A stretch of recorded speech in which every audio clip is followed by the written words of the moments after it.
What's up? We're back. What if Wednesday? Sean, I love Wednesdays. I love Wednesdays. I love Wednesdays too. What if Wednesdays are awesome? What if Wednesdays are awesome? Here's why I love What If Wednesdays. Because after this is the Inner Circle preview show. We get to jump in to the Inner Circle, our business accelerator mastermind, and we get to make people cry. We get to make people laugh. We get to have ahas. We get to help people grow their businesses. What is better than doing that on a Wednesday? It's a good cry. It's a good cry. It's not an ugly cry. It's a good cry for good reasons. Like, oh, I feel you. Like, oh, I remembered why I started my business in the first place. I needed that. Thank you. Those are the best. Back my why. Those are good days when that happens. Yes. That is right. So let's recap a little bit. We're talking about freedom, your ticket to freedom today through proper process management. That's a big topic to shove into 25 minutes. We're going to do the best that we can, but let's recap last week. So last week was actually huge for us. We had combined between the two of us, I think close to 20 speaking engagements. We are getting the harmonious word out there in the world, and people are starting to understand it and feel it and incorporate it into their businesses.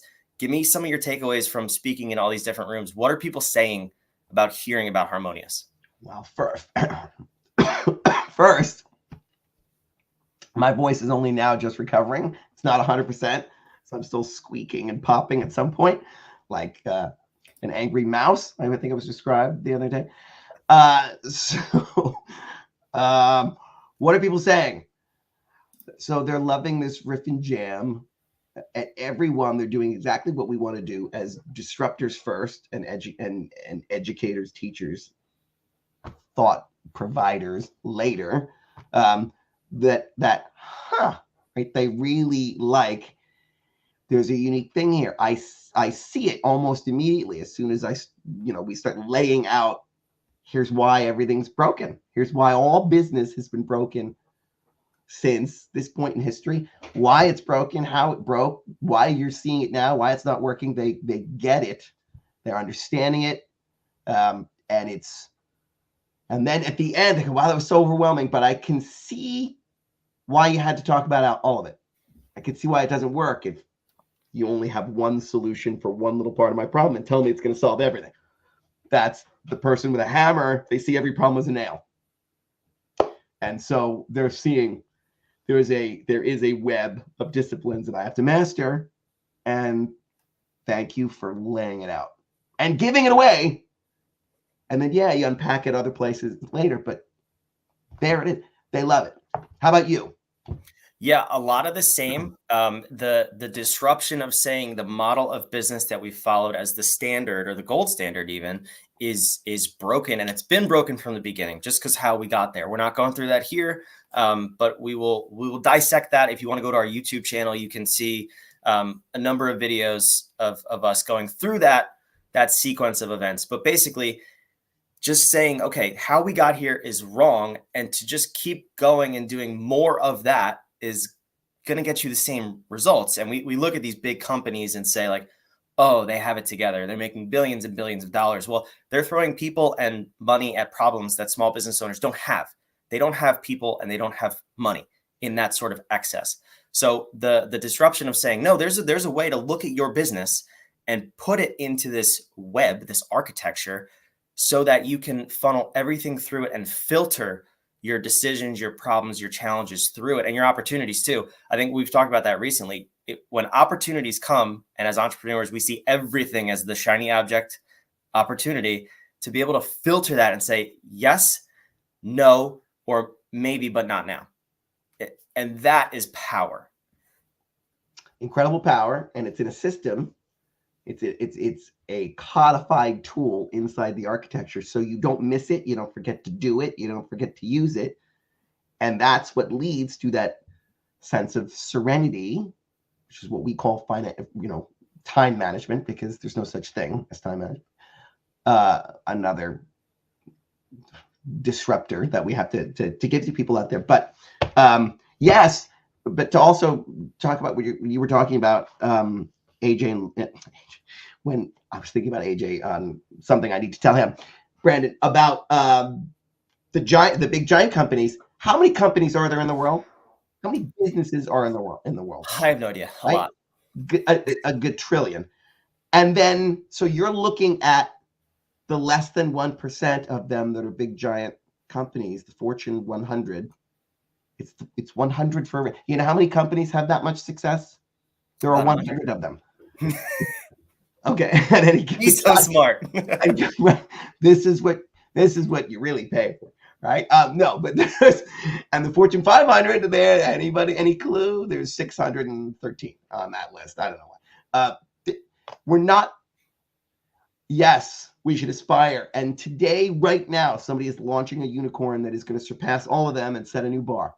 Absolutely, because they're going to have lightning strike and magic happen and a product that is so great that money and people and help flows in, and it just kind of takes off. And then hopefully they are acknowledging the architecture we're talking about in the right way, and they build a better company. But typically, no, it ends up looking like the rest of them, because once all that institutional money, all that investment money comes in from people who look to the Fortune 500 as that's how you really run a company, are going to start to ask to see elements of the broken architecture inside this unicorn. And it'll be a big giant machine that is what it is and might be out of that person's control. But then, they sell it at some point and make a killing and they're happy. And you're thinking, that sounds awesome. The end result on the beach, right, on an island that you own, does sound awesome. But again, what are the percentages? What are the chances? It's a long slog that is very unpredictable, certainly without this architecture. And so let's just make the thing that we have now great. And then it can skyrocket. Then you can take it wherever you need to go in a way that feels better and is more predictable than just hoping, just swinging at pitches that nobody should be swinging at. Right?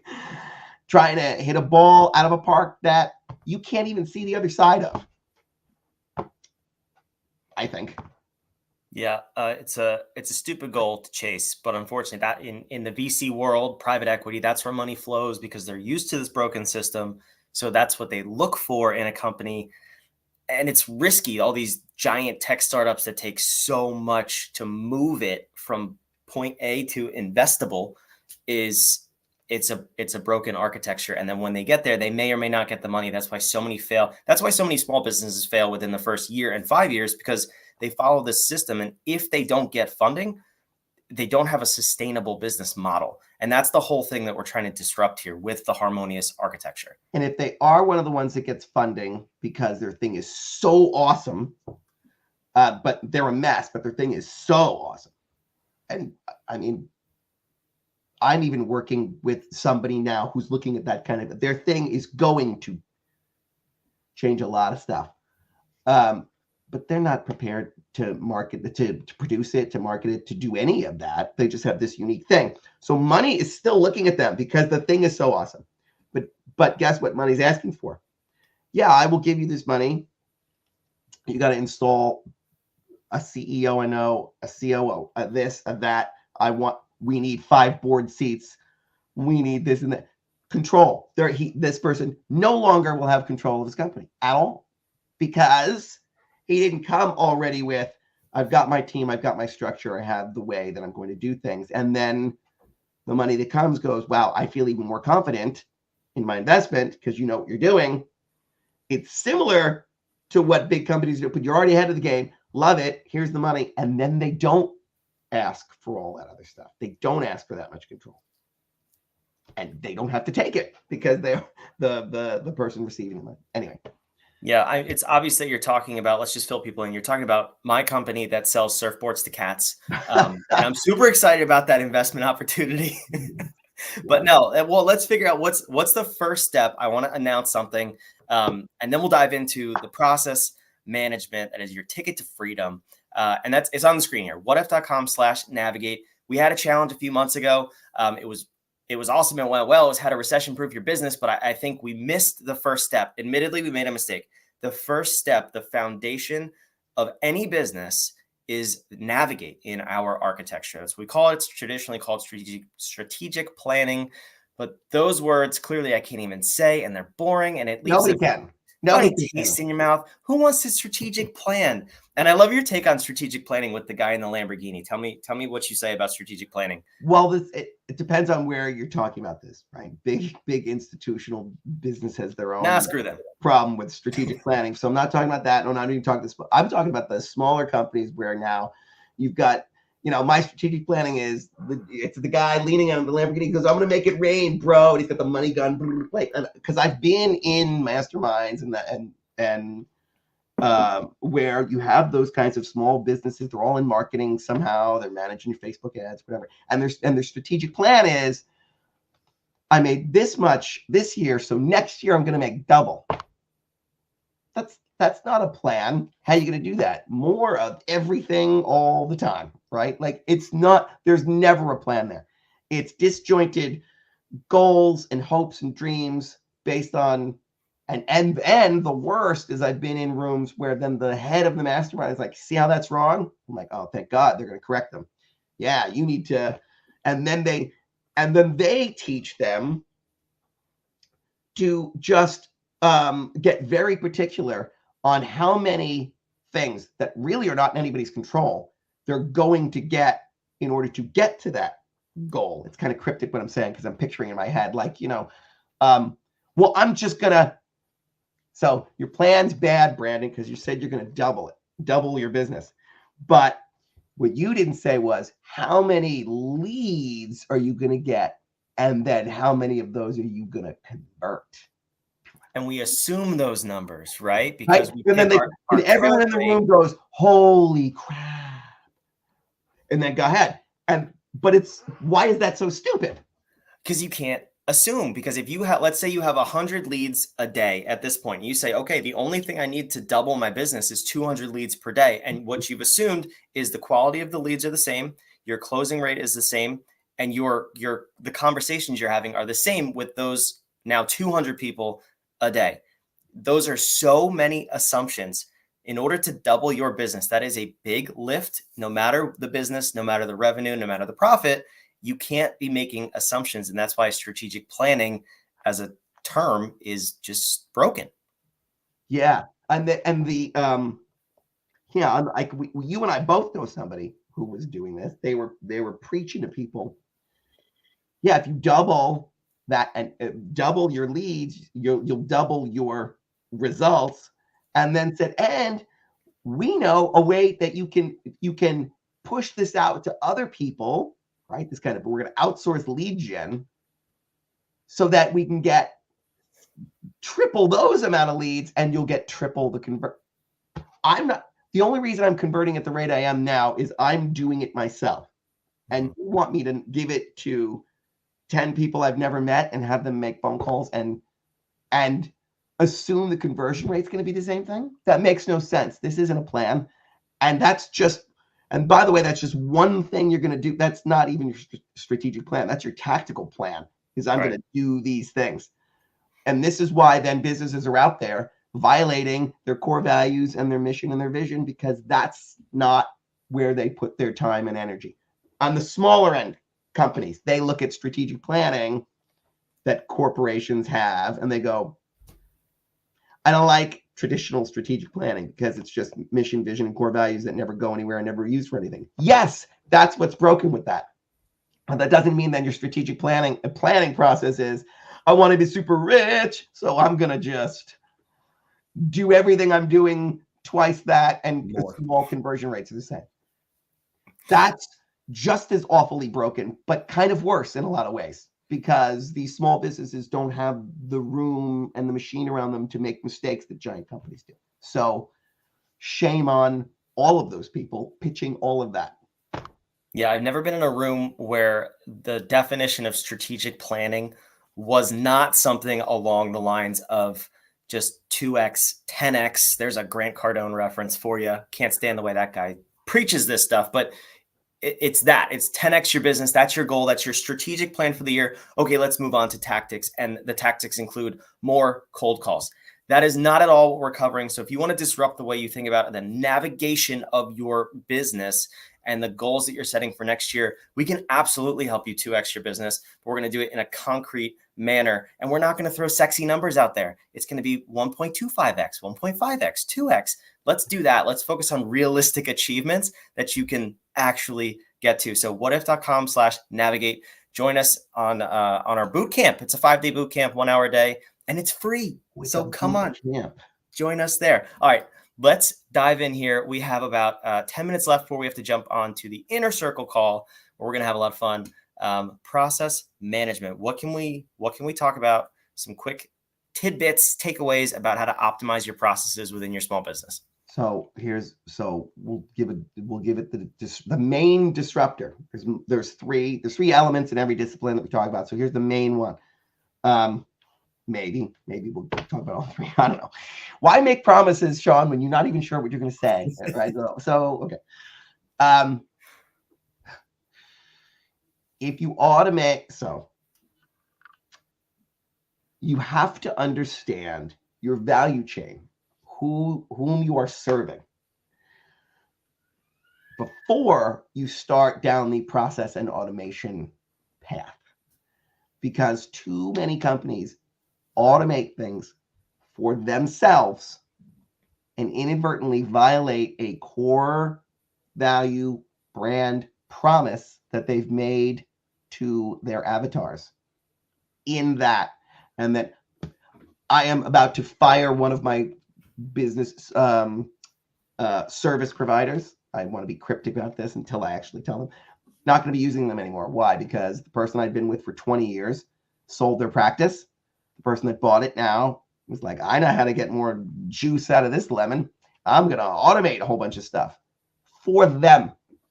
And it's given me headaches and problems, because now the systems are all changed, and it's awkward and cumbersome, and they're loving life and they are losing clients. Definitely one, right? So your automation of things should be, yes, there is a time and a place for you to do things internally that do not impact your customers, right? And if you've mapped out your processes in the right way, you know which ones touch the customer and which ones do not. Those internal automations, knock yourselves out, should be doing it all day, every day. It makes you more efficient. The ones, though, that will drive your business forward, right? These stop you from hemorrhaging money. You're getting more efficient inside. The ones that will drive your business forward are the ones that increase the speed or quality of the value you are delivering to your customers. Those your customers love, appreciate, and if those are driven by customer feedback, you've closed that loop, and you are now building raving fans and a business that is going to accelerate at an exponential rate. Amen. Yes, I see this all the time. People they're quick to automate. AI is the biggest trend these days, and it's all about how can I automate, delegate, be more efficient. But everyone's only thinking about themselves and their internal processes, not about how does this impact the customer. The whole methodology that I use to grow and sell my business over 5 years is I focus on one thing above all else, and that was the customer experience. If I took my eye off that prize, and if my team took their eye off that prize, we were making decisions that did not benefit the customer and deliver on the value chain. And that is why it's so important to focus on where you're putting your efforts. Yes. Amen. Amen. Amen. Let's get in the room and rip the head off something. Let's do it. What time is it? Oh, sorry. Let's do it. Are we taking? I was going to say, are we taking questions? Yeah. I got a question. No, so I don't actually have a question. We will jump in the room. Yeah. We'll wrap this up. So, in terms of proper process management, you gave us one of three. That's fine. We're going to cover the other ones in the room. So, break down for me though, real quick. Is there a way that you get people to, not so much the business owner, but the teams? How do you get them to see and understand the value chain? Because I think a lot of as CEOs, leaders, business owners, whatever, we kind of understand that. When you go down a level, and especially in a small business, that's not really talked about. So what's a tip to get your team to see your value chain as a company? Oh, your team. So I'm the owner and I'm talking to the team Yes, to yes. see it. Well, how I typically like to train that is to use actual examples of service providers that they use, and to think about what it must be like to deliver that, to say, let's look at a company and break apart how that happens. How does that cheeseburger come out of a window to you? Well, they've got to do this and this and this and this, and it's just, they understand the experience of things. They're on the other end. And then give them examples. And doesn't it piss you off when they do this? Yeah. What gives? Okay. Guess what? You are now inside the walls of a service provider. Oh, yeah. You're not here for a paycheck. You're here to serve the mission. It's so hard to do if you haven't already done the core values and the mission and the vision in the right way, right? But I think any business leader right now could sit down and say to them, let's map out how we take something and make, right? Take nothing and make something, how we take information and make value or service, or how we take raw materials and make widgets. Just show them, this is how this happens, and who over here, and what do they like about us, and what would make you proud if you were at a party talking about, I work at Whadif, oh my God, and you overhear them saying, I love them for X. What would make you proud if you overheard it? Well, this and this. Well, help me build that, because I also would be proud if I heard that. So let's go together. What would we have to do differently in service of those people? Oh yeah, we'd have to do this, this, and this. Thank you, because you're on the front lines. I didn't even know that we had a process that wasn't delivering it. Thank you for escalating that. And now you have the nascent beginnings of a change management process, but not for today. That's what I would do right off the bat. Next week. Sure. We're going to dive into change management, which we call modify, in the next couple of weeks. But I like that, because I've actually never thought of it that way, is put your team in a position that they're comfortable being in. For example, you said fast food, an experience you've been on the receiving end of that you can relate to, because I think a lot of times we can't see the forest through the trees. We know what we do every day, and some of your team members may have been doing it for 15, 20 years. So they don't fully grasp. It's just second nature. It's not like, they think about every step. And if they're not customer facing, yes, then they just know, I hate when senior management does this, and I hate when these other people overdo it. Now, as part of what we do is we talk about taking those people and having them understand that there is also an internal value chain that is operating. Because guess what? That report that you're doing, you need information from Tony in accounting. And if Tony's late, then you're late and you're upset. And guess what? Senior management, who has the meeting on Friday to review all this stuff, doesn't get the best presentation, and there's data miss it, right? You have a user of your end product in that chain, and they have customer satisfaction scores for you and this whole process. And Tony and you and them all need to understand that internal value delivery chain. And that, because they're not customer facing, but they are customer facing. The consumers of their report that they do, those are your customers. Not paying you for it, but that's not a commercialized exchange. You get paid by the company for that exchange. So it is the exact same thing. It is a commercialized value exchange. Your end product is their consumable or their piece to what they're building. Yeah. And once those people get that, then they can understand, okay, great. Now that you know where you are in this, guess what? There is an end user of this. Let's think about it's like when we're in the car getting the stuff out of the window or whatever.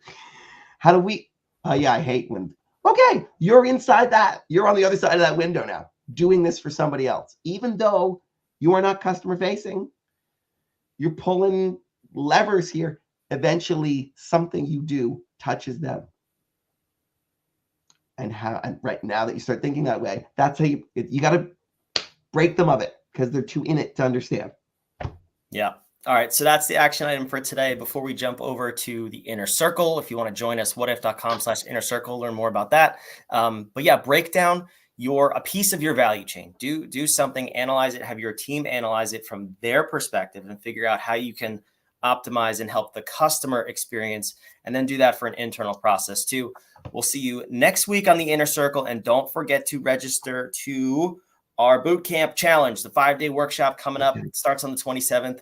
Yeah, look, he's pointing to it. Look, we can all point to it. We want to see you there. We're going to have loads of fun just like this. And we're going to help you build the foundation for your business so you can launch into 2024 and beyond. I like how you're poking it there. We have things to do and places to be. We'll see you on the inner circle, and we'll see you next week.